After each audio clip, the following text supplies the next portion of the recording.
where low prices live.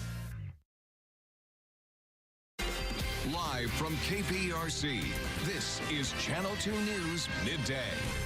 We are following several big stories this midday, including breaking developments in the Las Vegas mass shooting. NBC News has learned that the shooter researched possible locations in Boston and Chicago. Plus, we are tracking the tropics. Our meteorologists are monitoring the path of Tropical Storm Nate. But first, counting down to a big afternoon at Minute Maid Park.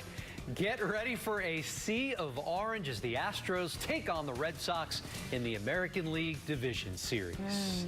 The Astros and their fans are ready to go orange and go big this October. Game 1 in the series begins just after 3 o'clock this afternoon at Minute Maid Park. Thank you for joining us this midday. I'm Andy Sirota. And I'm Jennifer Reyna, and for months now, we have been following the Astros as they've racked up win after win, and now the hope is that they deliver in the postseason.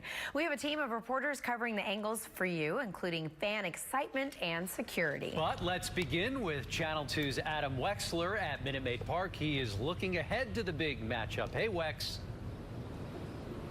Hey guys, yeah, the Astros are in the playoffs for the second time in the last 3 seasons, though this feels a whole lot different. Astros a division winner and a 100-win team. The Astros come into this series with the Red Sox as the clear favorites, a team hoping to get to that 11-win mark and win a World Series. This coming after the second best season in franchise history. They have the best offense in baseball, and the strength in that lies up the middle, with should-be MVP Jose Altuve at second base and superstar Carlos Correa at shortstop.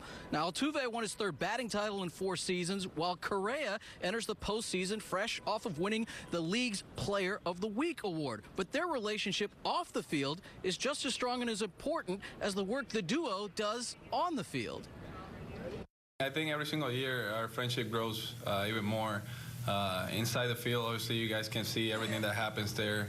You know, turning double plays, having good times. Every time he hits a home run or I hit a home run, you know, we're like brothers in there. But off the field as well, the relationship is great. You know, we watch boxing fights together on Saturdays, UFC fights together on Saturdays. We go grab dinner every once in a while, especially when we're on the road. So we fight too. We fight a lot. You know, I show you, we fought 2 days ago on the plane. Yeah. And then 5 minutes later, I'm like, that's why I love you, because we fight, and then 5 minutes later we talk like nothing happened. So, you know, we a little bit of everything you can see, but you know, the relationship keeps growing. As you can see, that duo represents the team. They're having fun. They've been having fun all season. Should note that Correa said moments after that, as the interview wrapped up, he hoped Jim Crane would sign Altuve for another 10 years so they could continue playing together. They're excited for Game 1. We are as well. We'll have much more coming up throughout the day. And again at noon, we'll hit on the starting pitcher, Justin Verlander. We're inside Minute Maid Park with the Astros. Adam Wexler, KPRC, Channel 2 Sports. All right, Adam, thanks a lot. While the game is about competition and fun, safety is also on the top of mind. Certainly is. Our team coverage continues now with Channel 2's Kathy Hernandez with a look at security preparations. Kathy, good morning to you. Well, good morning. The Astros tell me they are confident they'll be able to provide a fun and safe environment for all of their fans here during Game 1. And the most noticeable thing I want to show you is this fence. It's a perimeter all around Minute Maid Park for fans to come through. And this is where they also have to go through metal detectors here.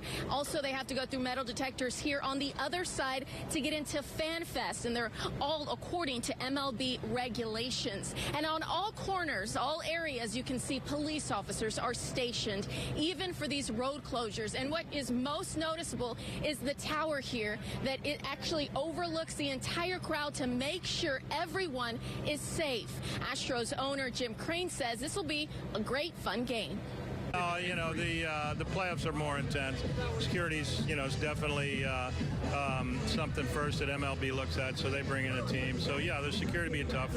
They'll probably have the stadium blocked off a little more than usual, but nothing that will inhibit the fans from getting in there quickly and getting a beer and sitting down watching a good ball game. And again, Astros want everyone to know if you're coming here to the game, you should feel safe.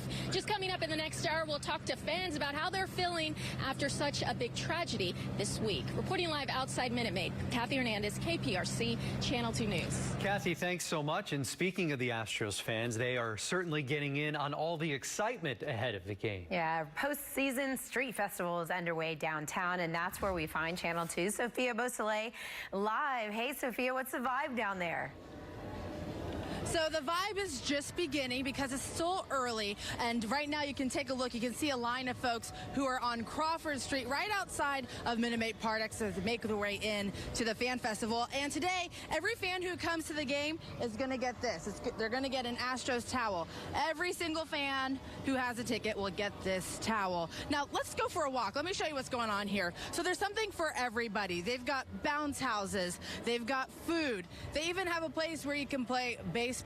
And later on, a band called The Emotions will be there as well. So it's going to be a fun time. And then if you come over here, they're actually making hats. We were speaking with Dan earlier. He's with Party Animals. And, oh, here comes Dan. Hi, Dan. How are you? Fantastic. Go Astros! All right, this is Dan. He's a super Astros fan, and he also can make awesome balloons. So, Dan, you're with Party Animals. What are you making for us today? Today we're making we're doing Astrohawks, which are mohawks for Astro fans. All right, pretty cool. So mohawks for Astro fans. You got that blue, you got that orange.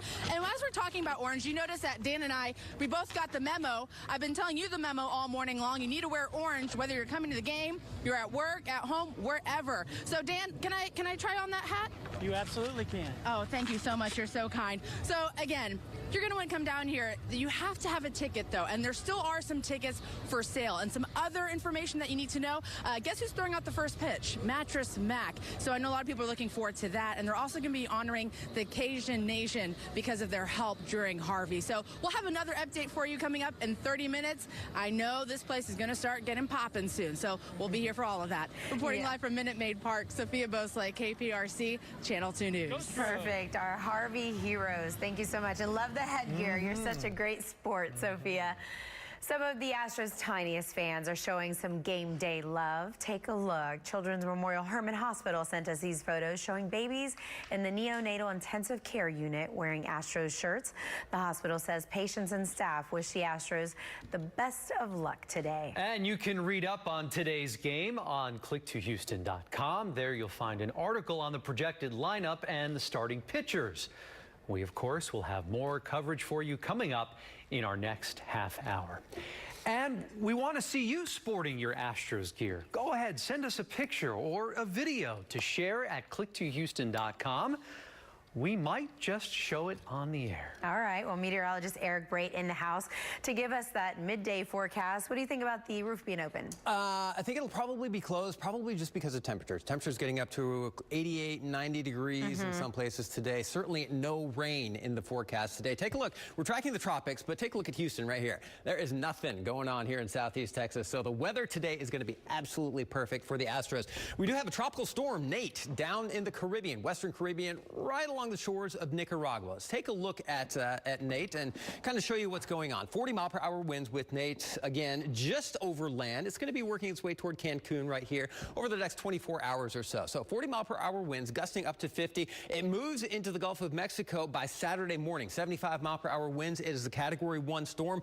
Looks like New Orleans, the Mississippi Gulf Coast, could be the bullseye for landfall on this storm. 80-mile-per-hour winds, Category 1 storm at landfall, and then it recurves off to the northeast, and it is not a factor for Houston. We are looking good at this point. In fact, because the storm is to our east, we may actually wind up with some pretty decent weather. We certainly have it today. Southwest Houston looking good. Partly cloudy skies, a little haze, mid-80s, low 80s in Katy, but it's feeling closer to 90 degrees. So that's really the only fly in the ointment. Temperatures are a little bit warm for this time of year. We should be in the mid-80s, right around 85 for a high temperature. We're going to get up closer to 90 degrees later on today, and that's going to be the indicator whether the roof is closed or open for the Astros today. It is not going to be an issue of rain by any means. The haircast, because it is a little bit on the humid side, is going to be in the moderate category. But again, no rain today. Northeast breezes at about 5 to 10 miles per hour. We'll take a look at the 10-day forecast, the weekend forecast. What Tropical Storm Nate means for us as far as weather goes over the next few days. We'll talk about it coming up. All right. Thank you, Eric. And you can monitor what's going on in the tropics by downloading our Hurricane Tracker app.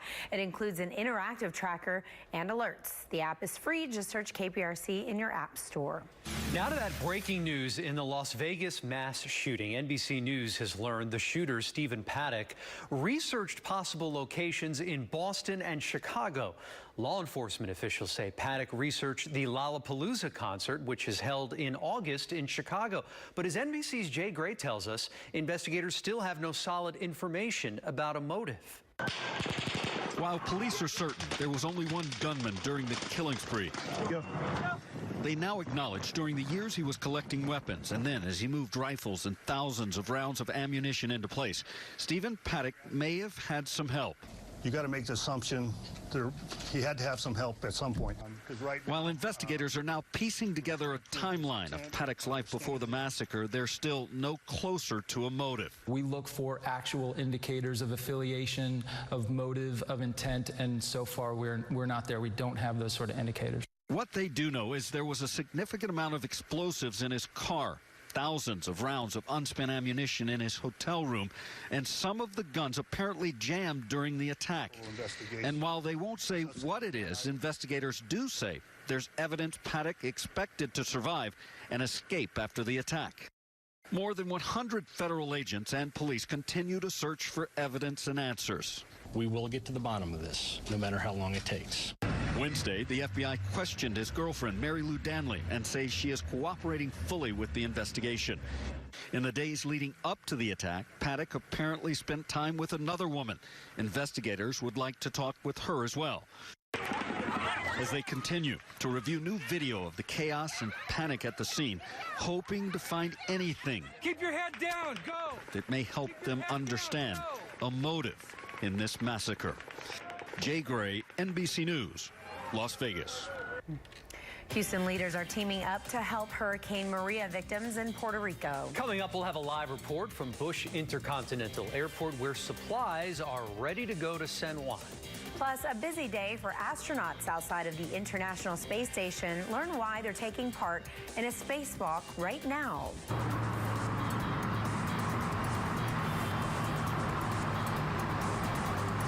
The DACA deadline is here. What that means for some recipients and what some of them were doing overlooking 59 earlier this morning. We'll have more on that coming up. Shop Katie Furniture and you'll never pay retail again.